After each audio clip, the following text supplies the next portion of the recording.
Ito po ang bagong balita na maihahatid ko sa inyo ngayon, mga kaistorya. Isang magandang balita. Ang Pilipinas po pala, lingid sa kaalaman ng maraming mga Pilipino, ay mayroon na po palang submarine. Kakatanggap lang po pala natin ng submarine mula po sa Amerika. Ito po ay isang bago at kakaibang klase po ng submarine na hindi aakalain ng marami. Hindi naman po kasi binabalita sa TV at saka sa radyo ito ng mainstream. Kung hindi pa nga nakita ko sa online, hindi ko rin po malalaman. At dagdag pa dyan, ang Pilipinas po pala ay nakatanggap na naman ng panibagong 2 barko mula po sa Amerika din. Ito po ay barko para po sa Philippine Coast Guard. Talaga palang tinutulungan tayo ng Amerika na lumakas. Yan na nga yung lagi kong itinatanong sa mga manonood, saan ba kayo papabor? Alin bang pipiliin ninyo? Amerika o China? Komunista o demokrasya? Kasi kung ako ang tatanungin ninyo, mas pipiliin ko ang Amerika kasi unang-una, kakampi na bansa natin, tagapagtanggol natin yan. At tinutulungan pa po tayo na lumakas ang armed forces po natin. Samantalang ang China, hindi na nga natin kakampi. Mga kaistro, winawalang hiya pa tayo. Ninanakawan pa po tayo diyan sa West Philippine Sea. Isang komunismong bansa at ni minsan at kailanman ay di gagawin ng China na tulungan nila tayo na lumakas ang armed forces nila, kasi ang armed forces natin, kasi hindi nila gugustuhin na magkaroon tayo ng kakayahan na labanan sila. Mga kaistorya, yan po ang ihahatid ko sa inyo ngayon na balita. Paki-share naman po at paki-like, mga kaistorya, para malaman naman po ng ating mga kababayan ang magagandang balita na inihahatid po sa inyo ng inyong lingkod. Ipakita ko na po sa inyo, mga kaistorya, ang atin pong mga references. Wag na tayong magpaligoy-ligoy pa. Ito yan. Nakita ko kasi sa isang Facebook page, mga kaistorya, ito. Ano ba yan? Wait nga, palakihin ko ng kaunti. Yan po ay isang content tungkol po sa submarine po ng Pilipinas. Sana wag akong makopyright. Ganito na lang kayo, mas maliit na lang. At least maririnig nyo naman yung audio. Ito po ay Facebook page na ang pangalan ay Power and Borders. Teka lang, Juan Historiador, kala ko ba sabi mo, lihitin mo ang mga references mo, bakit pumapatol ka sa mga content ng mga Facebook page? Mga kaistorya, ni-research ko ito at may lihitin mo po na reference na ipapakita ko sa inyo para patunayan sa inyo na totoo ang sinasabi ng Facebook page po na ito. Sige nga, i-play ko nga. 4 American war machines just landed in the Philippines, and China is watching every move. These aren't ordinary boats. The Ocean Aero Triton can dive underwater, then surface and sail, all without a single crew member on board. And here's what should worry Beijing. These autonomous vehicles are built for one job, hunting submarines and watching the seas no human eye could cover. Diba? Ang trabaho daw nitong submarine na ito, actually high-tech, no? Mga kaistorya, pwede rin siyang ang magpaandar sa kanya, solar, no? Ang trabaho daw po nito, hunting submarine sa ilalim ng dagat na hindi kayang makita ng tao. Yun pala yun. Galing sa Amerika yan. I-play natin uli. 24/7, the Philippine Navy just gained eyes it never had before in the West Philippine Sea. But this is only phase 1. For the U.S., this is a quiet message to Beijing American tech, Filipino hands, watching the same waters U.S. ships patrol every day. 4 vehicles today, submarine operations next. What happens when Manila can see everything China tries to hide? Anong mangyayari, Eka? Kung lahat na lang ng galaw ng China makikita ng Pilipinas. Alam nyo kung anong maganda sa ganyang klase po, mga kaistorya, ng unmanned vehicle? Hindi po yan basta-basta na-detect po ng sonar o kaya naman ng radar. Kasi nga napakaliit. Ma-detect man nila yan, malapit na. Wala na. Natiktikan na po sila, mga kaistorya. At meron akong ginawang content, no? Isang Navy na barko ng China. Ganito din. Unmanned vehicle din po, nalapitan at natiktikan po, mga kaistorya, no? Kung hindi ako nagkakamali, unmanned vehicle ng Canada or Amerika. Walang kaalam-alam ang Navy. Vessel na yun, Navy po, barko ng China, walang kaalam-alam, nalapitan na sila. Paano halimbawa, Kung yun palang, kumbaga drone po yan na pangkaragatan Nagdadive nga sa ilalim ng dagat eh. E paano pala kung armado yan ng missile? Wala na. Bago pa nila malaman na nalapitan na sila, sabog na sila. Totoo yan. Ito yung reference dyan, mga kaistorya na lihiti mo ha. Palakihin ko ito ng kaunti para mabasa ninyo yung mga text nito. At ilagay ko pa ng ganyan. Anong sabi dito? Naval News, Manila, Philippines. The Philippine Navy's drone unit gained another system with a transfer. Na-transfer na kasi. Na-turn over na po sa Pilipinas. Of Ocean Aero Triton autonomous underwater and surface vehicles through US-funded initiative. 4 Triton were officially handed over to the Philippine Navy's. 4 pala, hindi lang isa. Unmanned surface vessel unit 1 at Naval Operating Base Subic on Monday, powered by wind and solar panels and capable of operating up to 30 days at a time. Talaga? Ganun katagal? Kaya niyang mag-operate 1 buwan? Latest yan ha, ayan mga kaistorya ang petsa nung nakaraang buwan lang pala yan eh. Tanong, binalita ba sa sa TV o sa radyo ng mainstream? Actually hindi ko napanood sa kanila eh. Sa online ko lang po ito nakita. These drones are designed to persistently monitor maritime activities, especially ng China, on the surface, sa ibabaw ng dagat at sa ilalim po ng dagat, namumonitor niyan ang galawan ng China. The transfer of Triton comes as the Armed Forces of the Philippines seeks modern system to bolster its detection and tracking capabilities amid a series of maritime standoffs with the Beijing in the South China Sea. Sabi ko nga, may maganda rin namang naidulot. Somehow, yung pambubuli sa atin ng China, yung pagnanakaw ng nila sa exclusive economic zone natin sa West Philippine Sea, actually hanggang sa Pasipiko, sa Philippine Rice, pumupunta yan dun eh. Yan China eh. May magandang naidulot, why? Kumbaga mga kaistorya, parang nauntog ang gobyerno natin, nagising, kailangan pala nating magpalakas kasi ganyan ginagawa sa atin ng China. Ito na yun. Ang nakakalungkot nga lang kasi mga kaistorya, mula nang pinatalsik po yung Marcos Sr., wala na, humina ng husto ang armed forces natin. Samantalang noon, nung panahon ng Marcos Sr., alam nyo ba, isa tayo sa itinuturing na malakas ang armed forces sa mundo. At alam nyo ba mga kaistorya, kung hindi ako nagkakamali, correct me if I'm wrong, ito kasi base sa pagkakaalam ko, mas nauna na po tayong lumakas ang armed forces natin kaysa sa China. Tayo nga noon, nakapag-develop na po ng Bongbong 1 rocket eh. Missile po yun eh. Habang tayo nakakapag-develop na noon, gaya niyang Bongbong 1 rocket na yan, wala na, natunaw na pagkatapos ng na maupo ang Cory administration. Habang tayo may Bongbong 1 rocket pa noon, mga kaistorya, alam nyo ba, nagkakagulo noon sa China? Yeah, may civil war po noon sa China. Labanan ng pwersa ni Mao Zedong at saka ni Chiang Kai-shek. Kaya nga mas nauna tayong lumakas kaysa sa kanila eh.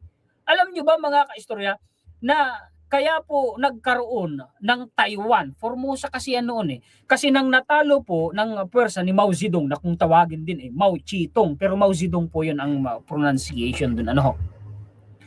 Natalo ng pwersa ni Mao Zedong ang pwersa po ni Chiang Kai-shek. Tumakas ang pwersa ni Chiang Kai-shek kasama yung mga sundalo, kasama yung asawa niya at yung mga pamilya ng kanyang mga sundalo. Pumunta sila ng Taiwan. Nagtatag sila doon ng gobyerno, mga kaistorya. Yun ang Taiwan ngayon. Kaya may sarili silang gobyerno. Actually, totoo naman. Yung Taiwan, dating Formosa, talagang sakop dati yan ng China at iisa lang ang dugo niyan. Taiwanese are also Chinese. Kaya lang hindi tanggap yan mga kaistorya ng Taiwanese. Siyempre, kuturing nila sila iisa ng standing na country pero technically mga kaistorya, ang totoo niyan hindi pa recognized as isang bansang may sariling sovereignty ang Taiwan. Kahit sa United Nations, totoo naman yun. Kaya lang, siyempre, hindi napapayag ngayon ang buong mundo, lalo ng Amerika, na masakop ng China ulit ang Taiwan. Kasi nga, di ba, napakalaking asset ng Taiwan sa microchip, di po ba? At yung microchip na yan, industry, yan din yung gagawin sa Paxilica na itatayo dito sa Pilipinas. Ayaw nyo ba na umunlad at maging high-tech ang Pilipinas? Ewan ka ba, daming kumukontra, sabi, kukonsumo ika sila ng maraming tubig at kuryente. Kasi nga, di ba mga kaistorya, yung data center daw na, hindi naman kasi talaga data center ang itatayo eh. Production companies lang kumbaga. Oo, production lang mga kaistorya yung itatayo sa Pilipinas. Gagawa lang ng mga microchip. Hindi naman daw talaga data center ang ilalagay. Ewan ko ba? May mga Pilipino kasing ayaw umunlad ng Pilipinas eh. Anyway, balik tayo sa topic. Ano ho, mga kaistorya. Dahil mga kaistorya, nasabi ko kanina, nauna talaga tayo eh. Kaysa lumakas sa China, nagkakagulo sila. Tapos mga kaistorya, tayo naman nagde-develop ng pampalakas ng armed forces natin. Under ano yun eh, Santa Barbara Project ng Marcos Sr. Sayang. Mula noon humina ang armed forces natin. May mga fighter jets nga tayo, may mga barko nga tayo na tinenga. Yeah, totoo yan. May hospital ship nga tayo noon eh. Alam nyo, talaga pong high-tech noon, maging ang Philippine Navy, may sarili din tayo ng pagawaan po, mga kaistorya, ng barko para sa armed forces natin somewhere in Cavite. Ewan ko ba, humina ang Pilipinas eh. Wala na tayong magagawa, nangyari na, pero hindi pa huli ang lahat.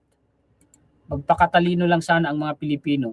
A US Embassy in the Philippines release highlighted that the drones will help Manila counter gray zone activities and threats to freedom of navigation. Sino gumagawa niyang threats na yan? China. Ano ha? The Ocean Aero Triton is particularly well aligned with AFP needs because it addresses persistent maritime awareness at ultra-low costs and low logistics burden, a critical gap for an archipelagic nation. Actually, may video sila niyan. Sana hindi ako makapiright. Paliitin ko ha, kasi baka makapiright ako. Ayaw ko makapiright. Ano ho? Nagsishare na nga lang ako ng knowledge, tapos makaka-copyright pa ako. Di unfair sa akin. Ano? Ito yan. Sige, play natin. Good afternoon, and thank you so much for taking a look at the Ocean Aero Triton. It is the world's only dual modality unmanned system. It is both a unmanned surface vehicle, and then upon receiving a signal, within 60 seconds, it can dive down and become an unmanned underwater vehicle. Wow! So the dual modality capability allows us to be able to perform many different functions for the end user. So what are the mission sets? For the oil and gas industry, we have advanced sensors where we can inspect oil and gas pipelines. Oh, pati We can yun? do cable inspections and some of those critical infrastructures. So as you transition, Oh, pati yun. Hindi lang pala pang surveillance yan, no? Marami palang role yan, mga kaistorya. Ngayon, ito pa. Actually, pinag-usapan yan noong 2024 eh. Pero ngayon, ayan na, i-transfer na nga po sa Pilipinas gaya ng binasa. So hindi ko na ito ulitin, ano ho. Palakihin ko na lamang ulit itong mga references po natin. Sige, ito yan. Ha? Ito yung barko na binigay po ng Amerika sa Pilipinas. Dalawa, dami nang binigay ng Amerika. May mga eroplano, may mga aerial and naval drones, ang dami na. At tapos nag-deploy pa sila rito ng mga missile launchers. Yung iyak ang China dun eh. Ito yan. August 23 po ang balita talagang latest na latest. Ano ho? US hands over 2 Marine Protector class patrol boats to PCG. Wow, sabi ko na nga ba eh. Yan yun Uy, salamat Amerika ha sa tulong ninyo. Napakalaking tulong nito sa Pilipinas. The Philippine Coast Guard said on Sunday, August 23, that it has Sunday, Lunes ngayon eh, meaning kahapon nila sinabi, pero ang petsa kasi 23 Sabado, no, Martes ngayon eh. Sunday, so ilang araw nang nakaraan mo, at least 2 days. Basahin natin dito sa ibaba. The Philippine Coast Guard said on Sunday, August 23, that it has formally received 2 27-meter Marine Protector class patrol vessels pala ito, from the United States, a move seen to bolster the country's maritime safety, environmental protection, and domain awareness operation. The vessels are the former U.S. Coast Guard cutter. Actually, alam niyo, ang Amerika nagpadala rin ng 4 na barko ng U.S. Coast Guard sa Pilipinas para maglayag sa karagatan natin, magbantay ha, patrol, literal ha. Oo, sa West Philippine Sea. Binalita yun na. Sakop nun ang pagpapatrolya nun hanggang Singapore. Ginawan ko yun ng dedicated content mga kaistorya, diba? The vessels are the former U.S. Coast Guard cutter Marlin WPB 87304 and USGC Bluefin WPB-87318, which were turned over to the PCG in August 20 at the waterfront operational training noong August 20 pa. Turned over sa Pilipinas. Gandang balita nun ha. Gandang balita nun. The 2 Marine Protector class patrol boats are expected to arrive in Manila. Bakit sabi mo na turn over na yung seremonya na ginawa sa US, October 2026, where they will be commissioned into PCG fleet as BRP Pag-asa. Ganun ba pangalanan na BRP Pag-asa at saka BRP Patag? Wow! Tingnan ninyo ito. BRP Pag-asa and BRP Patag will strengthen the Philippine Coast Guard's operational efficiency in safeguarding the country's vast waters. Nagbabantay sa karagatan natin, At pinalalakas talaga, yung especially the PCG, sa usapin na ito. Konfirmado ito kasi ito po yung post sa X ng Philippine Coast Guard. PCG receives 2 Marine Protector class patrol vessels from USA. Di ba totoo? Ayan yung photo nila. Di ba? Sabi ko sa inyo mga ka-istorya, pinaglalagin ako. Ayoko maglagin. Not worth it. Hindi lang yan. Kung barko ng Philippine Coast Guard ang pag-uusapan, napakarami paparating sa Pilipinas. Nangyari ito noong November 2024. Ibinalita, ginawan ko ito ng dedicated content. Ilan ito? Actually, nabanggit ko ito sa live stream ko kanina.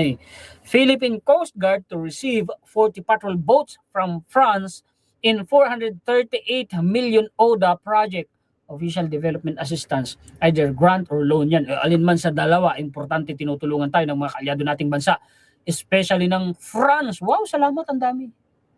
Pupunduhan ng France, mga ka-istorya. Basahin ko sa inyo sa mga hindi nakapanood nung content ko na yun, mga ka-istorya, ng binalita. 2024, 2 taon na pala nakaraan nung ginawang ko yun ng content. So, meaning ongoing na to ngayon.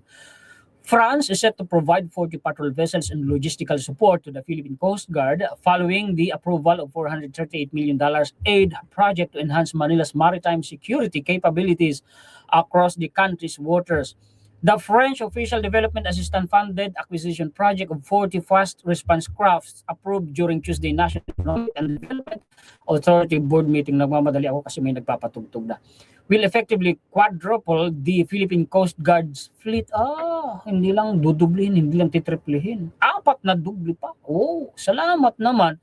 Coming in at 30 to 35 meters, mas malalaki pa kaysa dun sa binigay sa atin ng Amerika. The French built boats. Sila ang gagawa mismo. Sabi ko, hindi, Japan nga Boats will resemble the agency's existing 44-meter Parola class multi-role response vessels from Japan. Meaning, sabi ko kasi kanina, dun sa live stream ko, Japan ang gagawa, pupunduhan lang ng France. No. France ang gagawa. Katulad lang ng ginawa ng Japan. Okay. According to the project description, the first 20 fast response crafts will be constructed in France and the other 20 in the Philippines. Yung kalahati gagawin doon mismo sa France and then yung kalahati dito sa Pilipinas. Sino ang magpupundo? Sino ang gagastos? Ang France. France will also provide logistical support for the vessels and equipment for 6 bases. The project aligns with the government's objective of enhancing. Ngayon lang nangyari yan, talagang full force ang modernization ng armed forces natin, mga ka-istorya, sa administrasyon ni PBBM. Political will lang ang kailangan. Kumbaga bullpen lang po yung gumagalaw. Isipin ninyo, di ba? Walang gastos gobyerno natin. The project aligns with the government objective of enhancing maritime security by upgrading the capabilities of institutions such as the Philippine Coast Guard. Nakakalula, mga ka-istorya. Isipin ninyo kung gaano ito karami. Actually, hindi lang po yan. Meron pa pong 5 na idadagdag dyan na kasing laki po, mga ka-istorya, ng 5 ba yun? Kung di ako nagkakamali, ng kasing laki ng BRP Teresa Magbanwan. Basahin ko nga ito. Itong part na to. Japan, which has provided 12 patrol vessels to the agency, is set to deliver 5. 5 nga. Ito ngayon. Ito naman galing Japan. Diba? Japan, which has provided 12 patrol vessels to the agency, is set to deliver 5 97-meter long patrol vessels to the Philippines between 2027 and 2028. Next year, mayroon ang darating. Diba yung BRP Teresa Magbanwa? Ang laki no, 97 meters yun. Dadagdagan pa ng 5. Made in Japan pa. Pagkawang Japan, talagang high-tech at saka matibay. Meanwhile, The US examined the transfer of 4 Coast Guard vessels. Baka kasama na yun. Yung dalawa ngayon. Baka may dalawa po susunod. Kasi ito, 4 daw po yan eh. O, di ba mga kaistorya? Sabi ko sa inyo eh. Tinutulungan tayo ng Amerika. Kaya nga nakakatuwa eh. Somehow lumalakas po ang armed forces natin. Pakishare naman po at pakilike para malaman ng ating mga kababayan ang magandang balitang ibinabahagi ko po sa inyo. Ano ho? Pang-uplift ng spirit ng mga Pilipino yan. Ano ho? Sabi nga yun pong pagmamahal sa bansang Pilipinas, hindi pagmamahal ano ho, sa bansang China. Shout out dyan sa mga pro-China. Bahiya kayo sa sarili niyong lahi. Di ba? Maraming salamat sa inyong mga sulit kaistorya sa buong mundo. Mabuhay po kayo. Shout out po sa inyong lahat. Maraming salamat higit kanino man sa ating pong Panginoon. Muli ako po si Juan Historiador, ang tagakwento ng totoong istorya ng kasaysayan na nagmamalasakit sa kapwa ko Pilipino at nagmamahal sa bayang ito ang bansa nga Pilipinas.